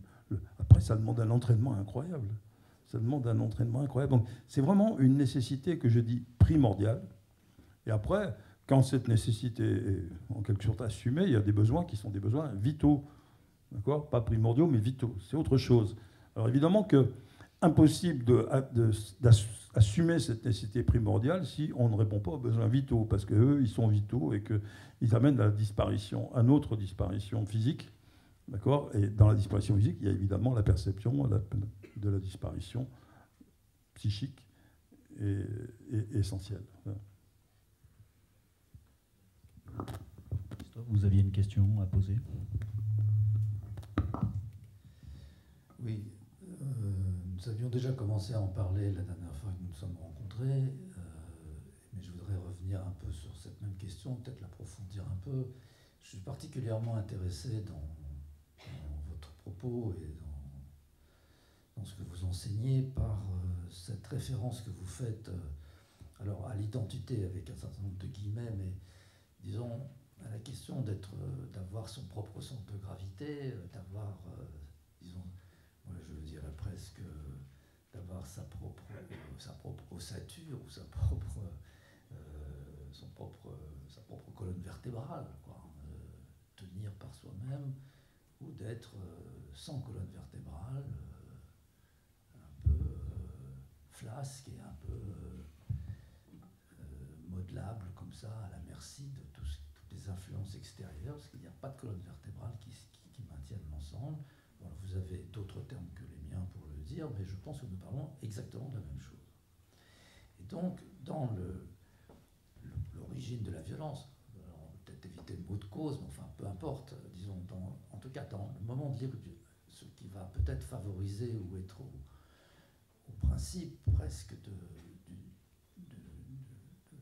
passage à l'acte violent, il y a quelque chose qui a à faire avec l'identité, et si j'ai bien compris ce que vous dites, celui qui recourt à la violence est dans un rapport à soi-même, justement, où il y a quelque chose qui ne tient pas, qui n'est pas suffisamment établi, pas suffisamment solide, pas suffisamment posé, pas suffisamment sur la terre, et que c'est un enjeu majeur. Enfin, c'est un élément majeur plutôt explicatif du passage à la violence. Moi, je suis assez d'accord avec ça. Je pense que ça correspond assez bien à l'expérience clinique que j'ai. Je suis assez, même tout à fait d'accord. Je ne suis pas assez, je suis entièrement d'accord avec ça. Maintenant, vous avez évoqué très rapidement, là, aujourd'hui, le fait que pour celui qui n'a pas sa propre identité, qui n'a pas sa propre colonne vertébrale, lorsqu'il se trouve en contact avec quelqu'un qui en a une colonne vertébrale, ça peut déclencher sa haine et sa violence. Est-ce que j'ai bien compris? Après, je vous dirai pourquoi je vous pose cette question, parce que c'est compliqué. C'est-à-dire que là, c'est pas seulement le manque de colonne vertébrale de celui qui est un agresseur, c'est peut-être aussi parce que l'autre, celui qu'ils vont agresser, a une colonne vertébrale et que c'est provoquant, que ça déclenche quelque chose que vous pourrez peut-être mieux définir que moi ou préciser que moi, ça déclenche chez lui quelque chose qui le conduit à user de la violence contre celui-là, qui provoque son envie ou je ne sais pas trop quoi, voilà, quelque chose comme ça. J'ai insisté sur ce besoin que nous avons de nous représenter. Et dans ce besoin de nous représenter, nous impose quelque chose. C'est que dès que quelqu'un apparaît devant nous et interagit avec nous, est présent même, eh bien, il faut qu'on puisse l'intégrer. Il faut qu'on puisse, pour pouvoir se représenter la relation qu'on a avec lui, il faut qu'on puisse intégrer la personne dans la relation. Or, si la différence est telle que l'on ne peut pas, à partir de ce moment-là, on risque la rupture et la violence rétablit le lien. La violence, y compris la violence physique, attaquer l'autre, c'est se remettre en contact au moment où on risquerait de perdre complètement le contact et de créer un schisme dans ce qui est l'organisation générale du monde. La violence vient rétablir un lien qui est en train de se rompre. Et donc, évidemment, il y a là-dedans, je ne rentre pas dans les aspects moraux, etc. Hein. On a absolument la nécessité de se représenter nous-mêmes, mais aussi les autres, et donc se représenter dans l'interaction. En Aikido, on fait une chose que la plupart des gens ne comprennent pas, y compris les élèves. Et bon, j'ai une arme, j'ai un jo, c'est-à-dire j'ai un bâton à la main qui fait 1m30, avec lequel je peux frapper l'autre, il n'a pas la moindre chance. Et alors, en Aikido, on fait quoi? On se dit, la relation est complètement déséquilibrée. D'accord? Toutes les relations qui se déséquilibrent évoluent vers la violence. La relation est déséquilibrée, donc je vais l'équilibrer. Donc je lui tends l'arme pour qu'il puisse en prendre une partie. Alors, je la lui laisse prendre sur un tiers.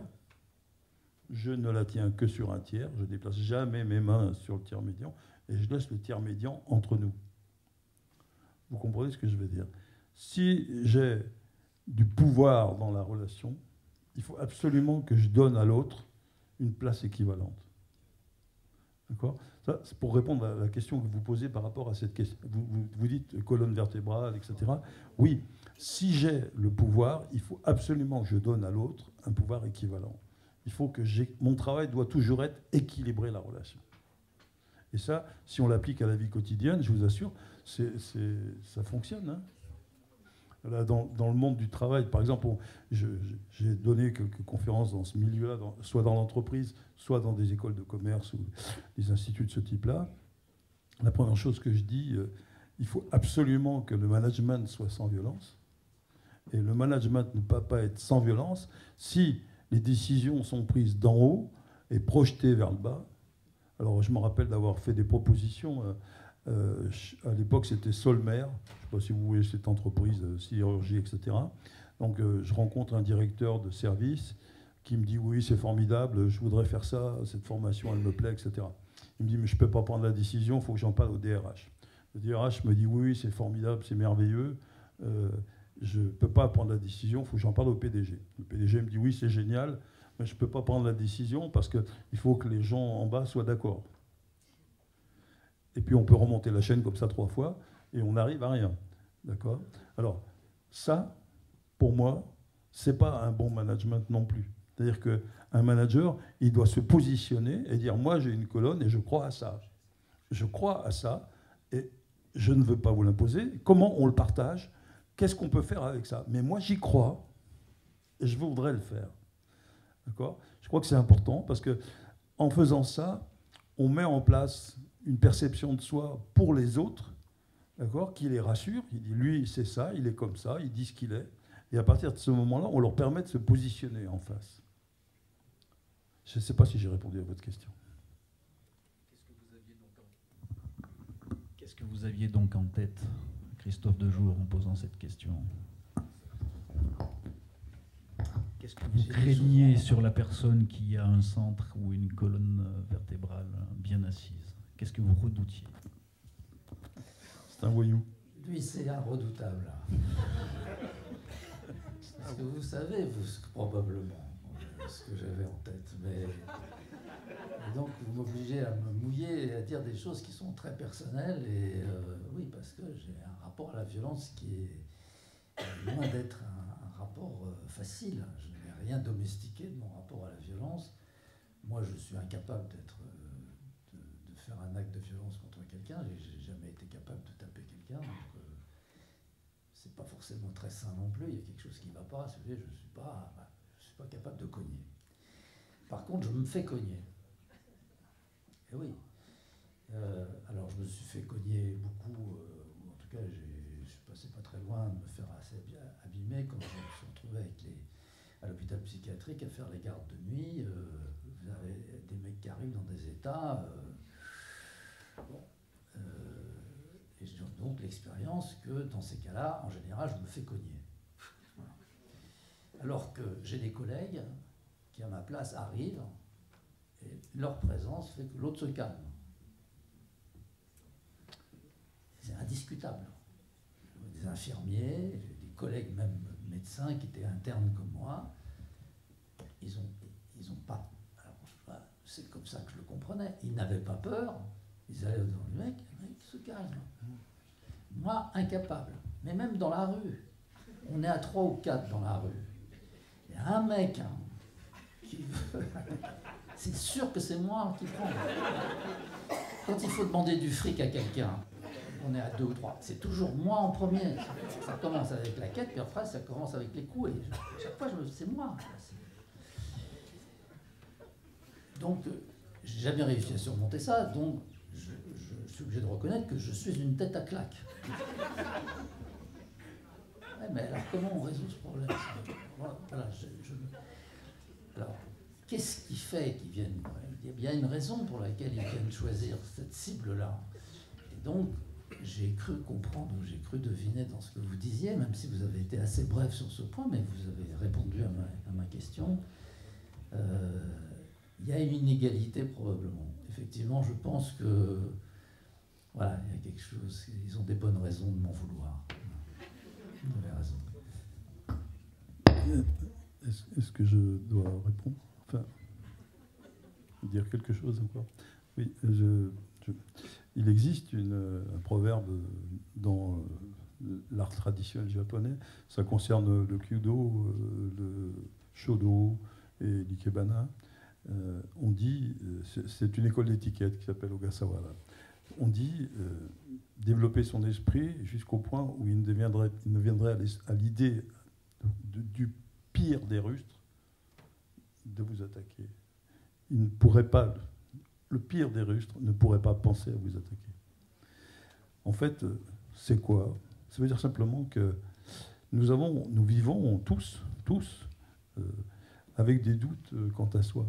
Ce doute fondamental, essentiel dont j'ai parlé tout à l'heure, ce jeu que je cherche en permanence, et nous vivons tous avec des doutes quant à nous-mêmes. Et à partir du moment où on est vraiment en questionnement, à partir du moment où on est vraiment en recherche, d'accord, on est en face des autres comme une sorte de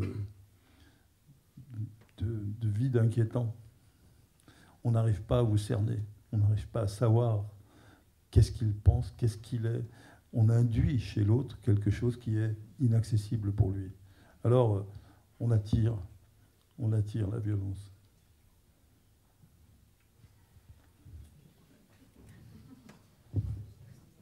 Bien, maître.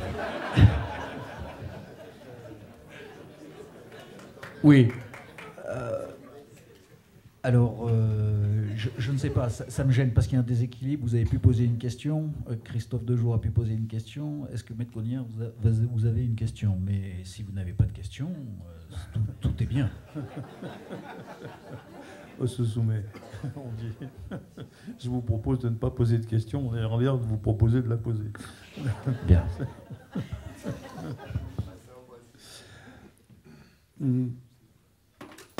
Moi, je dois dire que je suis repu, que j'ai entendu de la part de l'un et de l'autre des mots qui m'ont conforté dans mes positions, qui m'ont aidé. J'ai appris beaucoup. J'espère pouvoir continuer à apprendre de vous deux. Voilà ce que je peux dire. Et je sais que ce n'est pas une question, mais comme chacun ici a probablement d'autres choses à faire, je ne vais pas éterniser cette situation. C'est réciproque. Nous aussi, on a appris beaucoup de vous. Voilà. Et moi, j'ai appris beaucoup de chacun de vous deux, et ça va cheminer. Merci. Merci. Écoutez, j'espère qu'il en est de même pour vous. Il est en effet très tard, 19h30. Je vous propose simplement, j'avais commencé par 4 propositions. Donc, pour conclure, bien, il y aura 2 propositions d'hommes philosophes. Spinoza, dans son traité de l'autorité politique, écrit « La paix n'est pas l'absence de guerre, mais une vertu qui naît de la force d'âme. » Et c'était original. Et la deuxième, c'est une proposition de Georges Gusdorf dans La vertu de force. La force d'âme consiste à parier sur l'humain, à faire confiance à l'homme en soi-même et en autrui. Bien, sur ces 2 propositions de digestif, je vous souhaite une bonne soirée. Je vous remercie beaucoup de votre attention. Merci.